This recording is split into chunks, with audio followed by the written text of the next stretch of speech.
Good evening, everyone. You're watching Social Chatter, your weekly social media marketing talk show. My name is Christian Karasevich. I'm the CEO and founder of socialchefs.com. And on Social Chatter tonight, we've got a fantastic show.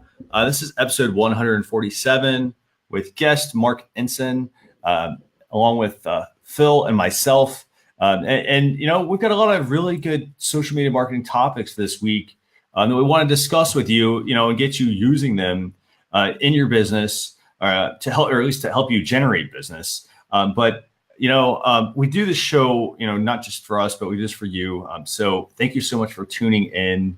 If you're watching the replay, we really appreciate that. We know that it's hard to catch the show every week, so we try to be in all places for you.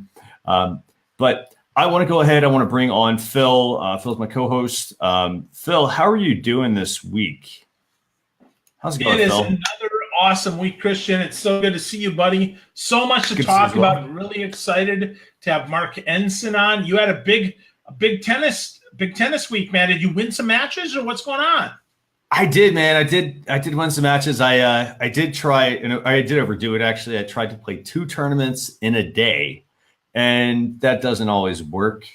I will say, it's good to challenge yourself, but I know that I have some training to do if I want to play two tournaments in a day. You're an overachiever, man. Well, good news is no tournaments, just social media chatter tonight with Mark Ensign, which is really cool. For those who don't know Mark, he is the big cheese at loudmouse.com. Mark is a personal branding genius, one of the smartest guys I know. He's actually also the original bass player for the Broadway musical Rent. And he's a great guy, a good friend of mine, and someone that I respect so much. So very excited to have him on. And he knows last week's guest, Lisa Demi, who we hang out all the time here in Tampa. And we're excited to have Mark on. Maybe we'll get trolled by his daughter, Bella. Maybe we won't. What's up, Mark? Hey, I feel like after that intro, everything I say is just going to take me down a notch. Like I can't live up to that. Not true. You're the best, buddy. I'm really glad you're here. Oh, it's great to be here, guys. Good to have you. Cool. So much stuff. So, Mark, you got to tell us, though, this whole social media thing, what the heck? What does this play in your business in Loudmouse, man? How do you use it? I don't know. It's just social media in general. So I see social media as kind of that water cooler of the internet. So I don't. It's where you go to listen. It's where you go to connect. It's where you go to build relationships. It's where you go to get to know who people really are on the human side. It's kind of that great equalizer of marketing. It's if done right, and you actually like kind of flex that human muscle and not just put on a show. It's just a great way to connect with people. Awesome. And it's good for personal branding too, Mark? Amazing for personal branding. Cool. Well, we got lots to talk about tonight. Christian, I'm going to let you pick, buddy. Where do you want to go tonight? So, by the way, for everybody who's watching, first thing I just want to say is, hit that share button, bring in, just bring your friends in, because again, the show's for you. We're not doing it just for us. So I want to start with, let's start with some Facebook, actually, because I was actually rather impressed with a couple of new features from Facebook. I want to start with the Facebook augmented reality within ads within your newsfeed. And I realize that's a mouthful, but really, this might look familiar to you because we actually talked about this topic, but on a different social media channel on Instagram. But that's where I want to start. Cool. So AR, Mark, how do you see this playing out for the businesses that you work with or your business itself, this augmented reality in the ads? So it's going to be a little bit kooky. You're going to be able to pop in and augment what you see. What do you think? I think it's, for my perspective, maybe I could try on some lipstick or something like that without the rest of the world knowing on various ads. No, I think it's actually really cool. I have to say, from a personal brand perspective, one of the things is being able to get your stuff out there, letting people kind of try things on, in business, because you're competing against a lot of big companies, a lot of very large marketing budgets, and to be able to give people that opportunity to try something on without leaving their house, or give something a shot, whether it's glasses or makeup or clothing, or is I think a really, really cool way to kind of get your message out there and get your product in front of people.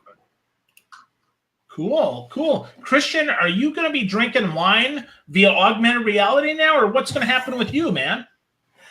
I will say I like the idea of being able to try things on. I think that this is going to work for certain things. It's going to work, for instance, and I have a couple of things here. So I think one, it's going to be fantastic for things such as sunglasses as pictured. If you're trying on makeup, maybe like a certain style, like hat. For example, does the Indiana Jones hat work for me? The fedora, the baseball cap, being able to try some of those sorts of things on, maybe certain colors of things, see if they go with my skin tone. But I'm a little, the other part to me, I guess, is, the fit of things. I think this is going to work for some products, but it's not going to work for others. You try and maybe I love the idea of being able to see what a pair of shoes looks like. But once you try them on, you're not, maybe you're like, hey, you know what? That doesn't really work for me. Doesn't really fit, it doesn't seem to fit right, on my left foot versus my right foot, because, clothes, for instance, tend to fit a little differently. From that perspective, I think it'll be interesting to see which types of items become available. I think the other thing, though, to me, that's the more fascinating part is, last week we talked about Facebook and instant articles, but and how they're kind of trying to keep people on Facebook and not get to your website. This is another step in that progression as well. It keeps people on Facebook to make a purchase versus having you actually go to your website to check out on your website. That to me also is a concern, I think, a little bit with this. But I like the idea. I think it's a fantastic idea for certain items. Cool. Do you see it actually hurting a brand? Like not just being neutral or flat, but actually the technology actually hurting some brands? I think it could hurt some brands. I think a lot of brands are very. I think they're very concerned. They're like, you have most of their executives want to see website traffic. They want to see how many people are coming in, and if with Facebook, for instance, if they're monopolizing that. By keeping them on their site, I think you'll have a lot of, I think that might cause some issues within a lot of companies. Yeah, I think the retargeting is also going to be a challenge. I mean, right now, those shoe companies, they follow us all over the internet. And if you stay on Facebook, how do you retarget that? I mean, if I tried it on, is there a certain period of time? I think that's interesting. I also wonder about, events and weddings, the space, right? I can see what a space looks like with 25, 50, 100, 1,000 people, which really kind of changed the game. So I can see, although, then you're going to have to say, well, how heavy are my guests? Are they Phil Gerbishak size, extra large jumbo, or are they, Christian Karasevich size, which is maybe large or medium, right? And Mark, who's in between. I think that's going to be an interesting thing. But you mentioned fit. I think that's going to change, because a lot of these companies have the ability through 8 or 9 measurements virtually to get your fit exactly right. Yeah. This could level the playing field, because they're going to want to give up that technology, which right now is a game changer. But if people are buying on Facebook, it's almost like they're going to have to give that tech to Facebook to make sure that people are happy with the purchases on Facebook, because that's where all the people are. At what point is this just one more annoying thing, that's taking over our space, that we start to, get angry at Facebook over? like every time they roll out something new that has to do with ads, or that that steals away from our purpose of coming on Facebook to see what everybody's having for lunch or dinner, or whatever we come to Facebook for. Then we all get, we all grab our torches and head over to the Facebook headquarters. because if it's one or two ads, it gets kind of cool.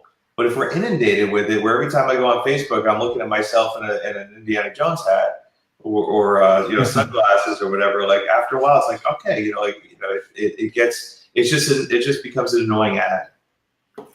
That a very good point. I think here's the thing. I think that Facebook is trying to make shopping online shopping through Facebook. They're trying to make it work. I don't really think it's caught on.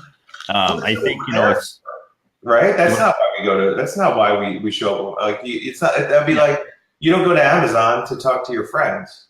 Right. It's really the purpose behind Facebook is a community. If every time you go to that community, they're trying to sell you something, you stop going to that community after a while. Yeah, it's definitely going to be a very fine line, I think, for them to walk here. I think that I love the ideas behind being able to if I'm in my news feed, I don't have to see boring ads. I actually I can see interactive ones. But you do make a good point, that if you go, for example, if we're browsing around the web and it's already following us, and we go back to Facebook and we start seeing these ads that are like, hey, try these sunglasses on, try this hat on, try, this shirt, try this makeup on.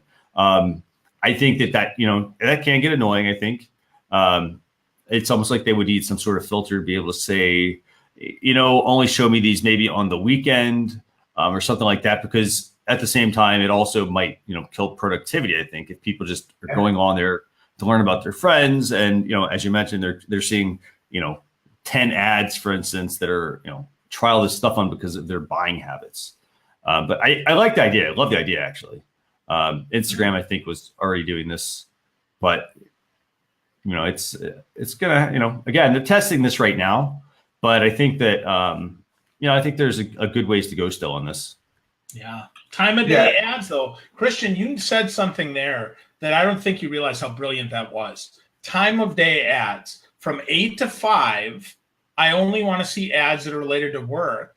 From 5 after and on the weekends, you can show me all these pictures of stuff that I want to buy. I think that's really interesting how that might work out. Now, that being said, they've already got the mobile versus desktop. They've already got browsers. Who knows if time of day is next? That's really brilliant, Christian. I like that you said that. Actually, I really didn't actually think about it like that, but I think that I think that they should. I mean, if you kind of look at your own buying habits, I mean, it does make sense that they might actually do that at some point. You would think, unless they're maybe thinking about just flood the market with ads and leave it up to the consumer for choice. Well, that ends up costing them money because then they start. Because then if everybody says, "Well, I don't want to see an ad between 9 to 5," and then all of a sudden there's just no ads out there, it starts costing Facebook money, and that doesn't seem as fun for them.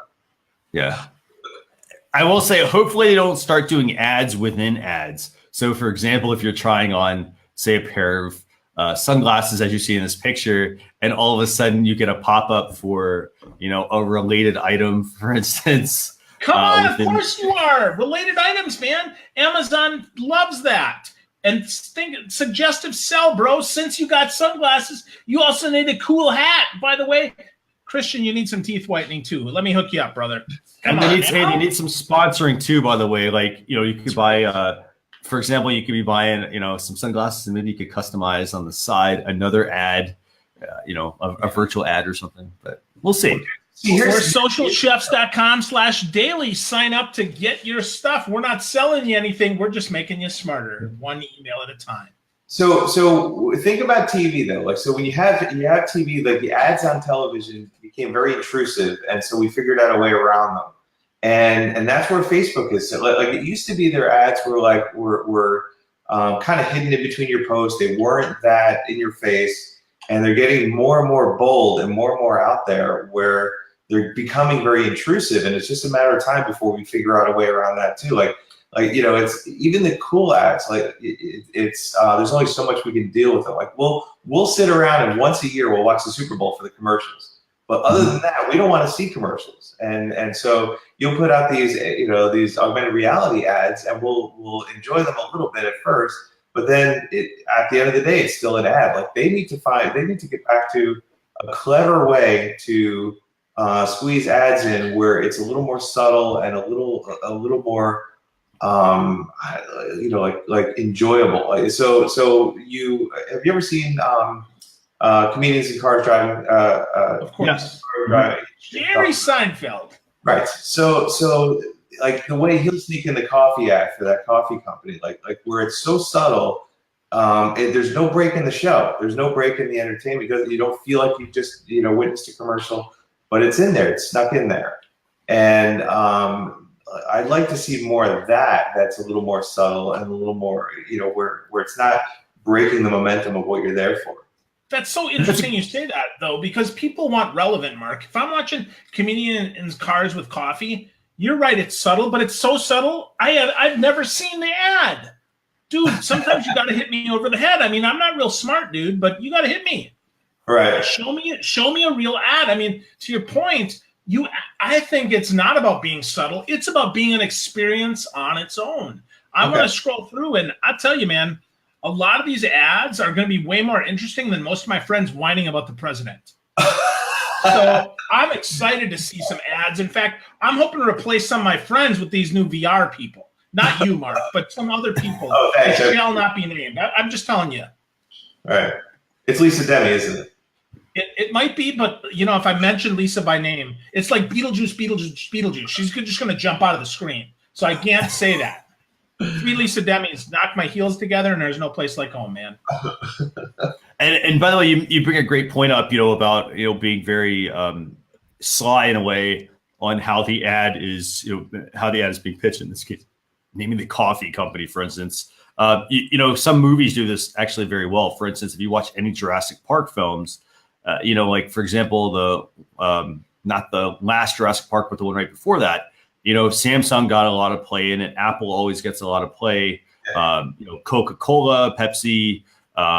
You also have certain watches in certain scenes that get, some exposure. And it's not like advertising, oh, hey, here's, go buy Samsung mobile devices or Samsung, VR headsets.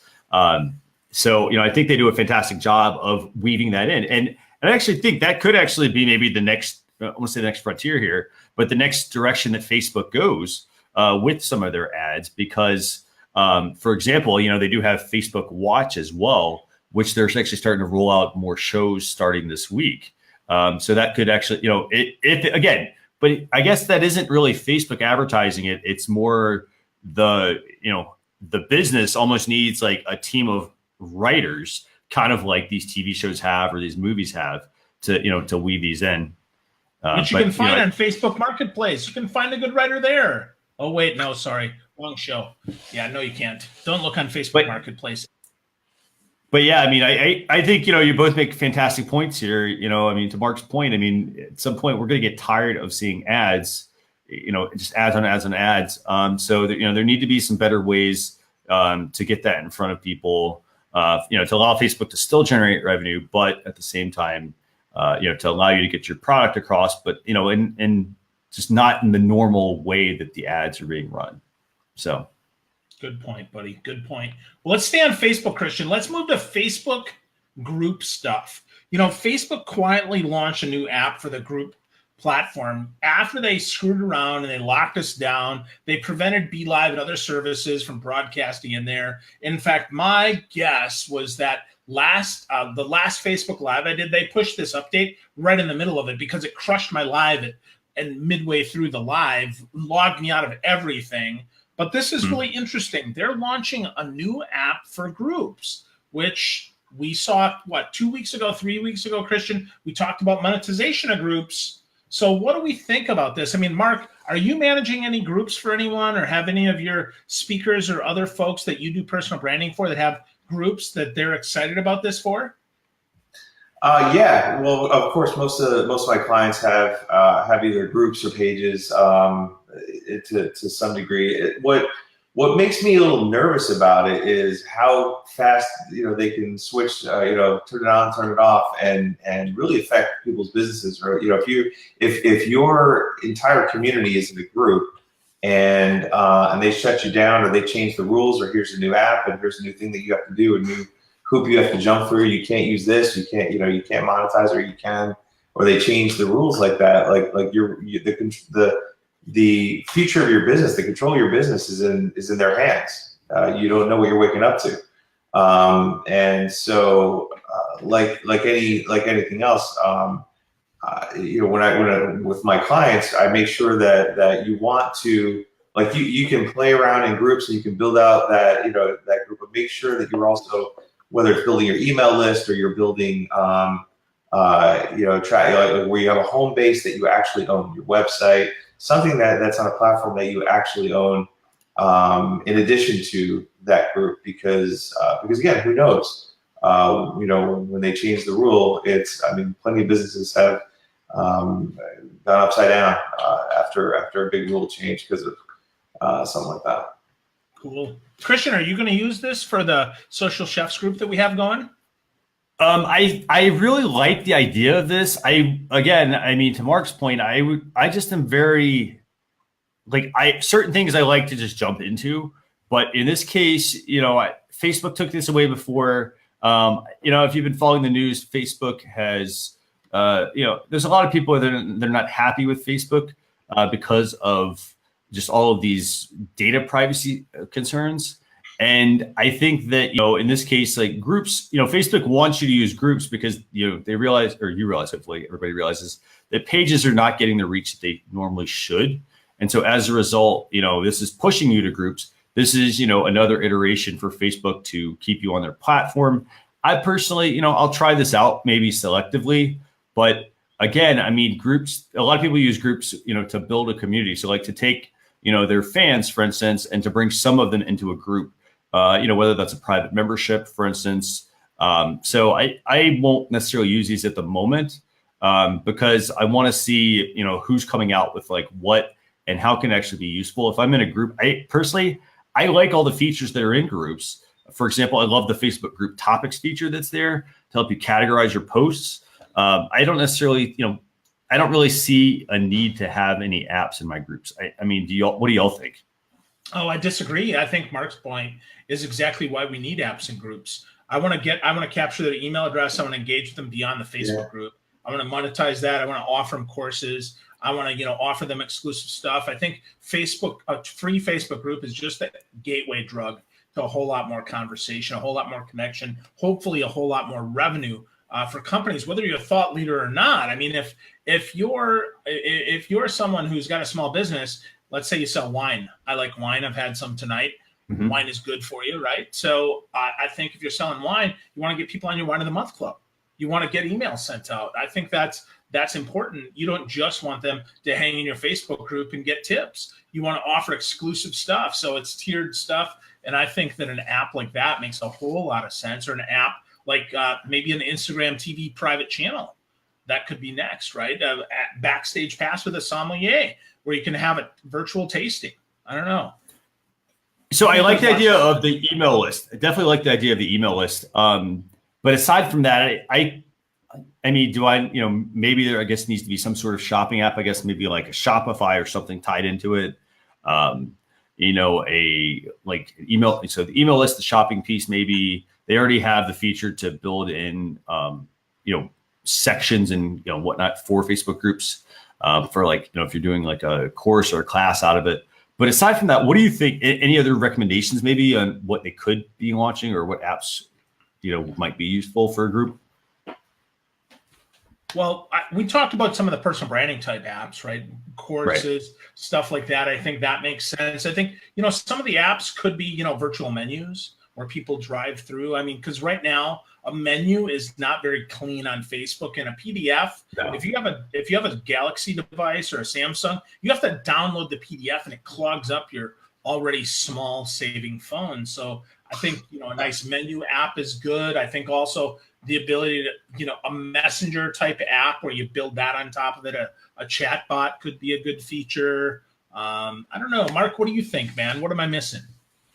I like everything you're saying. It's just, and then it's a matter of dancing that fine line of what can you bring to this thing that's not going to take away from Facebook. It's not going to get you to leave Facebook. It's not going to so that's why the email list thing is good, because you can join the email list without actually leaving Facebook or the Facebook group. So there's a benefit there. Add Shopify. and now it feels like it's stealing a little bit of the cheese away from Facebook and advertising and marketplace and all this other stuff. So so I think that they're going to do some base level, marketing, some base level marketing ability, but I don't think it's going to be anything huge. At least not now. Now it could grow into something where where you're able to really kind of sell through this thing. But then that they're going to be taking a piece and they're going to figure out a way to monetize that as well. Yeah, I think again, going back to what we talked about earlier, it's going to still fall on the business to be creative with how they're using these features. Thinking, for example, thinking a bit outside the box. For example, I wasn't thinking about the email list, that Mark mentioned at the beginning. For me, I was thinking about it from the perspective of, oh, hey, that's kind of already available for, say, Facebook pages through, landing page tools such as, like, say, ShortStack, to be able to build that functionality, and translate that into groups. And I think, like, people also then need to understand, what the difference is between having a page and having a group, and how do you, how do you separate that? Do you have strategy for each one, which you should have strategy for each one? It's a lot to think about, I think, from a business perspective. Having a very sound strategy is obviously very key for all of this. Yeah, absolutely. Right. You got to think about it. We've just given you some suggestions, folks, but what's right for your business? Hard to say, but that's why every week we talk about different stuff. Take the best of it, use it, and then the rest of it, don't worry about it. Put it in your head. Maybe one day it'll work for you. Yeah, and pretty simple. With this, if you want to add this, just head to your Facebook group, and you should have an option there. They quietly rolled this out. It's there probably under your admin settings, but everything's there in the link that we just shared with you. But where do you want to go next, Phil? So we're done with Facebook. Well, let's move over to Instagram. I actually played with this tonight. I checked out the whole questions app. Ask me anything privately on Instagram. The question sticker on Instagram. I think it's a great way to get some user-generated content. I think it's a great way to engage with your fans without getting too personal. And I think it's a great opportunity to have kind of an ask me anything that then can turn into a Facebook story, turn into an Instagram story, maybe turn into a video. And now look at that. Who doesn't love to be featured in their favorite brand's Instagram story? This is pretty cool. I don't know. Christian, what do you think, man? You going to use this? Do you have it? I think I don't have it yet, but I think this is a very, very, very powerful feature for a business. One of the things that I don't think we do a good enough job on is collecting feedback from our customers or listening to our customers. And a lot of times people, when you start saying, oh, hey, I need to talk to my customers, people think, oh, let me send them an email. Let me send them a link, for instance, to a survey that chances are nobody's going to fill out. And I think this actually, if you ask the questions in the right way, you can gain valuable insight from your customers with question sticker, I think, in Instagram. Well, what I love about it is accessibility. There's just a bunch of people out there like, if I want to ask Phil a question. Yeah. There's that feeling that that maybe I don't know Phil. I mean, I do, but like, let's pretend I don't. That you might not be receptive to me reaching out to you, or there's a lot of people that tend to complain about, like, oh boy, everybody's always reaching out to pick my brain. Like, some people complain about that, and then that creates this wall of, like, where you may not be accessible to me because I'm over here and you're over there. Whereas this, when we all know that, like, I can tweet and I can do all this other stuff, so you are accessible. But what I like about this is it's just a big neon sign that welcomes that connection. That so I can ask you a question without feeling like I'm being a pain, or I'm taking away from your from whatever it is that you're doing, or I'm bothering you, or I have to wonder if you're even going to get back to me. It makes you more accessible. It opens up the conversation, which I love. Where it's not me poking at you, but you opening your arms and welcoming it. Awesome points, Mark. Jessica Phillips, one of our viewers here, says it's a great way for built-in engagement, gathering responses, and creating UGC with the responses, user-generated content. That accessibility, Mark, I think is huge. That vulnerability, that I can finally now ask a question, and then I'm going to flip that over. For the brand that feels overwhelmed, don't do this more than maybe once a day or every other day, right? Oh my God, I can't handle it. Slow down. It's okay. You don't have to do this every 10 minutes, right? Take the time, pay attention to this. It's pretty cool. It's a great opportunity for this. And Jessica's made some excellent points there. Jessica, thank you for being here. I think it's so important that we just take the time to listen to our customers and be more accessible. Don't do that enough. And we don't make it easy enough for them. So this is just one more way for people who are interested in Instagram now for an Ask Me Anything without having to go to Reddit. Mm-hmm. I think this is great. I think this is going to be a very useful tool. I mean, again, to get this, just update your Instagram app, and then you should see this within the stories. Just tap on the stickers icon, and it should be there. Yep. I think you guys make great points. I mean, and it also, here's the thing: it helps win you some brownie points with your customers or with people that are following you, because a lot of times people think like, hey, let me just pump more content out, and instead, just take this small amount of time that it is to, like, if you notice, for instance, so-and-so always seems to be engaging with my content. In this case, Jessica's always, Jessica, you're always, we're always like chatting. You're always engaging. You're always responding to people anytime they comment on things. So, that's like that, for instance, right there, like for me to say, hey, let me call her out in Instagram stories, it shows her that, hey, he does pay attention versus, he's always just like, just turn that, just open the floodgates and, just push out more content. Like, you have to connect with people. And I know that's something she always mentions, is building relationships. So it's a great way to do that. Yeah. Awesome. Fantastic. Awesome. Cool. Well, let's stay on Instagram, Christian. Let's talk about the reason in certain regions that you can request verification so that you don't get held hostage by a verification person. I think this is super great. I'd like to understand, though, what the heck does this even mean? Request verification. I mean, I'm just going to say, Phil Gerbishak, there's no Gerbishaks in the world before like 1910. Verify me, man. I'm the real McCoy. I don't understand. What do you need? Talk to me, guys. Why aren't you verified, Mr. Ensign? Or are you? And I just am not cool enough to know that. Not on Instagram, but on Twitter. I don't know if I don't like. I think it's good in the sense that that especially from a personal branding perspective. And I hate to keep going back to that, but it's what I like where my head is usually at. Because when you get to a certain level, people could take on your persona, or I mean, certainly we've seen it a bunch of times where people have stolen pictures, created a Facebook page, created a Twitter account. Some of the fan accounts get to kind of get carried away. Is it worthwhile for like the average Joe? I don't know. I think it kind of discounts a little bit. Like so for Twitter, like for a while it was just like the top Twitter accounts were getting verified, and then they opened it up where you could apply for it. And I think they took that away. But everybody started getting verified, and it kind of didn't mean that much anymore.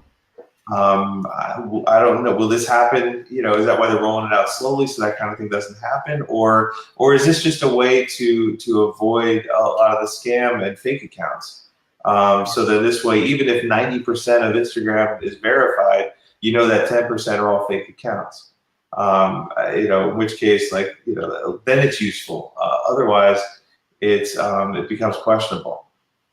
I think that's exactly why they're rolling it out, Mark. I mean, based on what they said, we're looking at the reason why is a cut down on fake accounts. So if you say that you're the big cheese at Loudmouse, I shouldn't be able to pretend like that is, right? So I think that's really important. I'm actually for that, right? And I'm for the Social Chef's Instagram. And Christian, forgive me for not knowing, but if you have one, then verifying that so some other scumbag doesn't squat on social chefs and then try to extort you for money to try to get it back. I think that's a good thing. I don't know what do you think, Christian? I think that's a fantastic idea. I mean, and to Mark's point, I mean, with verification, a lot of people, they use it as a bit of a badge of honor. So, right. They want that verification check mark. On Facebook, it's like, hey, I want that blue check mark, because a lot of people think that having it is going to automatically increase, somebody coming to my business. So you have to look at it from a couple credibility perspectives. People look at it from a credibility perspective, but they also look at it, and it's not going to, for instance, just because I have that check mark, it's not going to automatically bring in business. It's not going to change that dynamic from that perspective. But I think that it does also help weed out, as you all mentioned, a lot of the fake accounts. Fake accounts are a big issue. Twitter I think it was this week, they just dumped a whole bunch of accounts that were fake accounts. I love the idea that you all mentioned, for example, if you have to go through a verification process, that to me makes the most sense. And then saying, hey, you know what, let's dump all these other accounts. I realize, hey, it's going to look like we don't have a lot of users or a lot of active users, but you know what, we have the right ones. And that's, for instance, is the same thing with like your email list. People have to opt in twice with, using double opt-in. They have to opt in twice because, again, it's not about, they don't want you to build your list of like fictitious email signups. What they have is people have to actually confirm to say, hey, that's me. This same principle, I think, needs to be applied to social with account verification. In this case, Instagram, because, Facebook has this sort of, Twitter has this sort of, they've had it, they've taken it off. Instagram, they need it because Instagram is where everything is moving towards. Well, and I think that they're doing it right too, because from what I understand with it, they're like with Twitter, you just had to it was a questionnaire, it's 10 questions or something about who you are and your email address and everything else. What's interesting about Instagram is they're asking for a picture ID, so you have to send a picture of your driver's license with your name and your picture as proof of who you are. So. If you're getting if they're doing that, then it really is like it really is a verified account. Like that is now you could doctor driver's licenses. I mean, there's a whole mess of stuff that you could claim, but it's the verified accounts would truly be verified as opposed to, hey, I have a lot of friends, so now I got a verified Facebook account. Like that doesn't, it's not that hard to buy a lot of friends on Facebook. Right. Totally agree. And with here's the other thing. I think a lot of celebrities and a lot of public figures, they get the check mark, for instance, and everybody's is fixated on having this check mark because they think that it's a status symbol, like taking me to that next level. Like, oh, hey, I'm like, for instance, I think Mark, you're verified on Twitter, I think, right? And a lot of people that they look at it. For the record, the only person that's impressed by that is my daughter. No, me too. No, I'm kind of jealous. I'm gonna whack you. I'm gonna be Mark Ensign. Just call me the talented Mr. Ripley right here. How you doing? But I said that on camera. Sorry. Here's the thing. So, Mark, in your case, like you have it, and maybe, for instance, in your case, I'm not sure how you how you acquired that access or that verification. But was it because hey, you are a public figure and a celebrity, and you're somebody that's easily impersonated? Or was it something you actually applied for? Like I actually like the idea of Instagram saying, you know what, we work with certain individuals, we automatically give these out to people that we know. It helps cut down, for instance, on spam, for instance, within the platform, because by having verification, they know that certain channels are going to get impersonated. That I think really is very useful to have them automatically apply it. Because, hey, Facebook, Instagram, Twitter, they're not dumb. They're very smart with a lot of the things that they do. But I think that, this is having verification. I think whether it's a picture, having you actually go through this, I think that it makes a lot of sense. I actually wonder what's going to happen for all of the people that, on Instagram have their 2 Instagram accounts. They're one for testing and they're one that everyone else is supposed to see, right. They're real them supposedly. That I'm interested to see what's going to happen there. Oh, they're not going to be verified. They're not going to get the same features. They're going to have to test in production. just like the rest of us saps. That's what I think. My Gil Furby Shack account is never going to get verified. I'm just saying. By the way, so what's really interesting about that is, on a lot of hosting environments, website hosts, they have, live and they have production sites.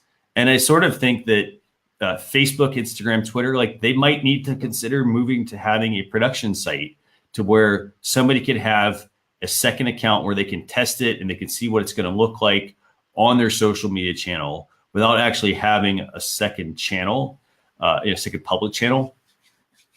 You'll have to pay for that, man. That's called a sandbox. You got to pay for dev, baby. That's what's going to happen. This is another way for Facebook to make more money off us. Fi! Hi, Mike Gingrich. Hey, Terrence. Hey, Gail. What's up? We got some viewers tonight. What's up, everyone? Glad you're here. Thanks for tuning in to Social Chatter. And a big thank you to Jessica for sharing that over in their Social Media Week Lima Facebook group that they have. That's an event that she puts on every year. Fantastic event, by the way, that they do. So thank you so much. Yeah, we should, Jessica, you should have Social Chatter live there some year because, Christian might even come over for that. We'll see. Yeah, I couldn't make it this year, but definitely the past few years have been fantastic. It's a great event. So. Awesome. Where do we want to go, Phil? We've got Instagram. It's tool time. Okay. Quarter till, man. It's tool time. Let's do some tools. And before we do, Christian, put up the graphic, folks, if you're not getting our newsletter. Socialchefs.com/daily. Sign up and get it. We have Alexa flash briefings, all the stuff we didn't get to because we don't want to spend 3 hours here. Although Mark probably won't leave us. He's happy with his disco ball in his place. You might. So we're glad you're here, folks. It's time for the tools. Christian, I think we should start with Design Pickle because they designed that awesome graphic we've got for tool time. They did, actually. And, here's the thing. A lot of people, they want to try to do everything in their business. And I applaud you wanting to try to do it, but you can't. You have to outsource a number of your tasks. Things that might eat up your time, but this is the tool. Basically, it's called one of the tools. At least it's called Design Pickle. What this is, it's basically a company that you pay a set amount of money to, and then they'll do pretty much infinite designs for your content. In this case, they can do. They can do. They can help with some logos. But they mainly do, for instance, if you need blog images, in this case, I had some individual requests for graphics. They do a fantastic job, but really, really, really good tool. It may seem like a lot of money when you look at the price, but you have to think about it. It's about what graphics you can offload that they can help with. Yeah. Mark, I know that you have some great designers that you work with, but what do you think, man? Is a subscription service for design a good option for folks once they have their brand figured out by you, man? I think it depends on what your needs are and what you do. So like I say, if you're an agency and you're creating a lot of logos and business cards and websites and stuff like that, like I think that's too advanced for what they do. Right. For a couple reasons, like their designers might be really good.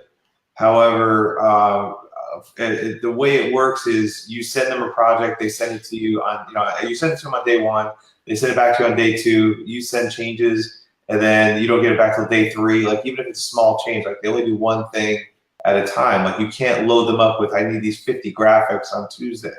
Like they're going to do one at a time. And so what happens is those little changes or little tweaks start to take days and days long term. So from an agency perspective, I don't see how it could work really, really well. I'm a blogger, I'm a thought leader, I'm a speaker, author, coach. From that perspective, I think it's brilliant because you're not going to find, like you said, it seems a little expensive. To have a graphic designer on your staff for $370 a month is cheap, and their designers are really good. So for that type of stuff, and it makes a difference. So from the personal brand perspective, there's nothing worse than having like a really good post that you've written or a really good podcast with a horrible graphic, an image that's stretched out, that doesn't fit, that was the wrong size, that you tried to piece together in Canva when you have no idea, when you don't really have that graphic design eye. And it degrades the quality of your content, and it shows poorly on who you are and the quality of your work. So really kind of depends on who you are and what your needs are. But from that thought leader, from that personal perspective, I think it's an awesome resource. And what I mentioned earlier, like you have to come up with the content that you want to feed it. You kind of have to, as you mentioned, Mark, you submit a request. It might take a day to do this, next day for revisions. And by day 3, you finally settle on something. But I think that gets you also thinking about your business. For example, what we have a process here at socialchefs.com where, every graphic image, I know, by a certain day, I need to submit that to them to have it worked on. And I make sure I prioritize that task. But if I have like ideas, I just say, hey, you know what, here's the main thing I want. I then slot in some additional items, and and then you start to when you start to work with the designer, you start to also like understand one another. So once you get that initial style down, I think it makes things a lot easier. But as you mentioned, it comes down to what you're going to put in there. You're not going to get your logos designed, for example, but they will help you, for instance, with blog graphics, or say you need images for your Twitter account, or you need a style you want to put on your Facebook page. They could even just create a template for you to be able to go in, drop some text in, and have your own unique style with your branding attached to it. So it's a little over $300 a month. If you do an annual plan, it's like 20% off of that. But I've been using them for, what has it been, a couple of years now, I think, Phil? Yeah, I think so. And fantastic, for certain projects. Good to have on your staff, basically, without actually having staff. Right. So that's cool. Like about it forces, because you're going to pay $370 whether you create one blog graphic or 25 of them. So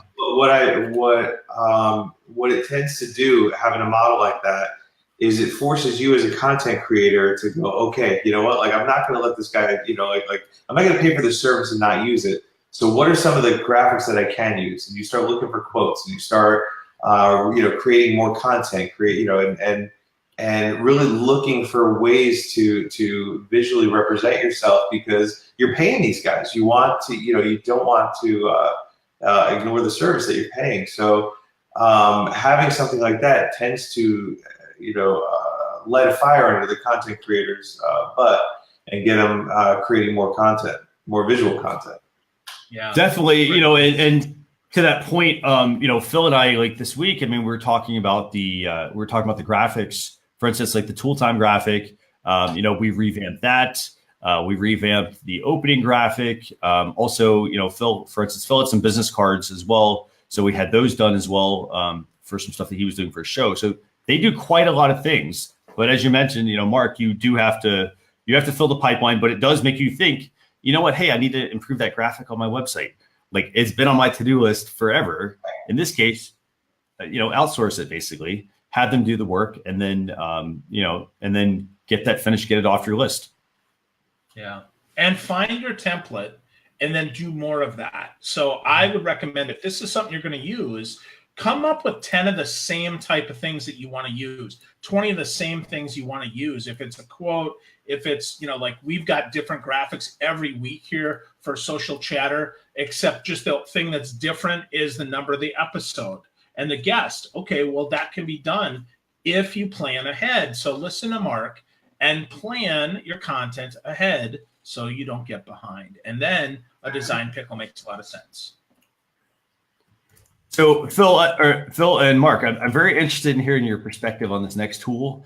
It's called Let's Enhance. And what it does is, and here's the thing, when you take, for example, as cameras have evolved, we take a photo, it used to be a really small size, and we've moved into now, okay, I've taken this picture, I took it like 10 years ago. I want to use it in a graphic, or I want to use it, I want to blow it up and put it on my wall. It can't, it usually has just image degradation, over time, because, took it at a low resolution. But what Let's Enhance does is it helps you upscale your images. And upscaling is usually a bad thing, but it helps you upscale your images to 4 times, I think it's about 4 times the size of the normal size without losing quality. What do y'all think about that? To be able to, did you have a chance to play with this tool, I guess? Yeah, I looked at it. I didn't play though. Mark, did you play with it? I checked it out. Yeah, same. And I got it. It's pretty amazing, especially in my world, because like I live in that place where when I ask somebody for their logo, they take a picture of their business card and edit it into a Word document. So like the stuff that I usually get is is the tiny picture that and they don't know where the original is anymore. There's a lot of that goes on. This is a really cool tool to be able to take a picture that maybe that old picture from 15 years ago that's really important in your story, and be able to blow it up and get a little more a little size out of it. Now I don't think it's going to blow it up enough to print it on the side of a bus. So yeah. There goes my weekend, Mark. But for the web and what we and taking something that's not ideal, that's going to be a little fuzzy when we blow it up. I think it's pretty. It looks great. The before and afters are great. Cool. I totally agree. I think there's a lot of potential here for those old pictures. If you want to show, that picture you took back with your old 3 megapixel digital camera. I just moved, so I could probably pull mine out now, and it takes pictures about 2x3 and makes them look really good if I'm looking at them on my flip phone. But make it a postage stamp. It's really good. Yeah, so I think this has got potential. I would say on the ones that you need zoomed in and then blown up, it might be good. But to Mark's point, no billboard shots for you folks. Just a little bit of things here that you can make a little bit better, that you need just enhanced 1 to 4 times. I think it's a great tool. Do you think that this is an actual tool of like with some longevity to it? Like, do you think people would actually pay for this, or is it just a cool little party trick? And so like, what would the monetization model of something like this be? Get you to opt in and get you to save it online, save some storage space, connect it to Dropbox to pay a couple bucks, set it up so that I can share it amongst my team. I can see a $10 to $20 a month monetization there. Yeah, I think this could be a tool that a company acquires. So in this case, it's using machine learning for visual content. So it's kind of it seems like it's a bit of a parlor trick, in the fact that like, hey, I could take an image and wow, I could improve this automatically. But I think that it could be a tool that a company would be interested in acquiring to add into their software. For example, if it was an Apple or a Microsoft. As Phil mentioned, Canva might even be interested. I guess I'd say other design tools, maybe a design Pickle even to add to their stable, to be like hey, upload your image and we'll give you the best quality image with the best interface to be able to quickly design your own graphics. I think that could be very useful from that perspective as well. But again, it's a free tool at the moment. I think it's worth testing and trying out for, again, if you're putting your graphics on the web, I think it could be very useful for that because it can help sharpen them. But again, also your mileage may vary depending on the image. Again, what's the motto, Phil? It's what, garbage in, garbage out. So that's right. You kind of have to keep it in mind, in perspective. It's not going to work for everything, but it should work for most projects. Yeah. The challenge though is that it's like every day it just gets less and less necessary because the further we go out, the better cameras get. The better, it's not like technology is getting worse. So outside of like fixing or enlarging or cleaning up old pictures, once you're done there, it's not like future pictures are gonna have an issue. Well, yeah. Mark, but not everybody has the best smartphone yet. I mean, my dad's still got a flip phone that takes a 1.2 megapixel picture. I know people, we're city boys. I get that. But I mean, truly, I would bet there's still 3 to 5 years of run on this with people taking really crappy quality pictures. Even the iPhone 5, I've got a friend of mine who took a picture yesterday with his iPhone 6. The difference between his 6 and his 8 and my 8 is night and day, man. I mean, I think there's still a lot of run here. I don't want to, just, thinking country to city. I think there's still play here. And the old pictures, I mean, that's really it, man. If I want to digitize my old stuff and I want to turn it from a postage stamp into an 8x10 that I frame and put on the wall, because, that graduation picture of me is really handsome. Yeah, that's the one I'm saying. Yeah, that might be possible. You see, and maybe a good partner for them is one of these digitize your picture type companies where send a box of 1,000 pictures for $100, and they send you back a CD. And so maybe this is a good tool for that. So you're not just getting your picture, you're getting high res picture. That's partner with Shoebox. That's a great idea, man. Partner with a great company. Yeah. Shutterfly. I think that and the other thing also is enhancing an image. For example, you mentioned this earlier. If somebody doesn't really have a background in graphic design, having a tool at their disposal like this could be very useful. Just for simple color correction, for example, because people, for instance, in this case, they might not know how to light the scene properly, and they just take the picture because, hey, I want to take the picture, but I don't really know anything about lighting or improving it or making it look like the best that it can. I think that having something here is very handy. Just to kind of have in your toolbox. But great point, absolutely great points on how this could be useful and its longevity. And if they're watching, hopefully they will consider reaching out to some of those other companies, because they may be in the business of trying to sell. So awesome. Well, Mr. Ensign, your time is almost up, man. So where the heck do people find you? How can they connect with the brilliant Mr. Mark with a C Ensign? Yeah. So there's two places that I usually hang out, and that's loudmouse.com, LOUDMOUSE, not loudmouth, which everybody seems to think I have a loud mouth, but it's loudmouse.com.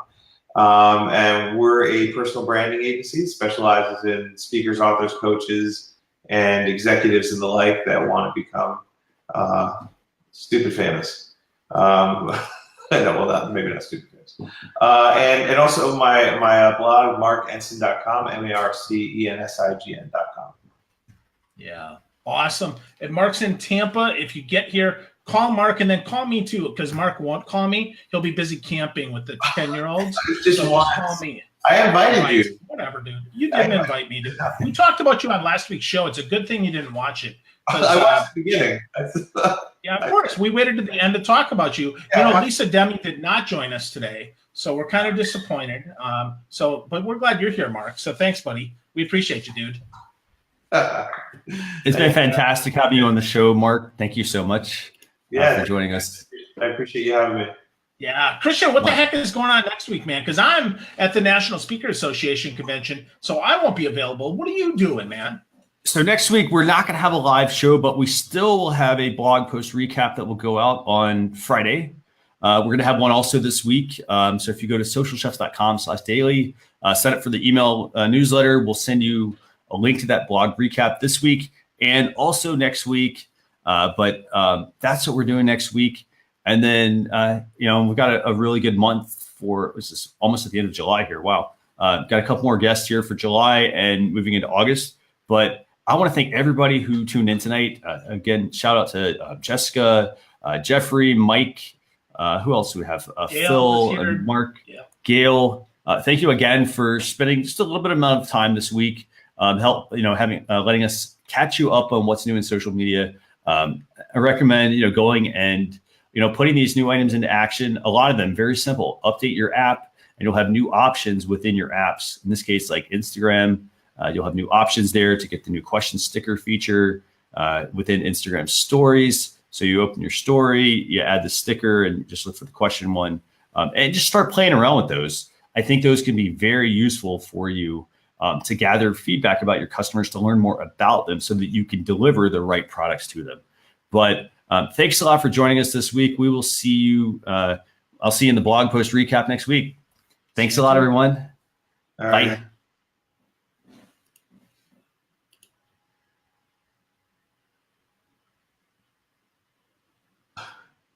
Appreciate it.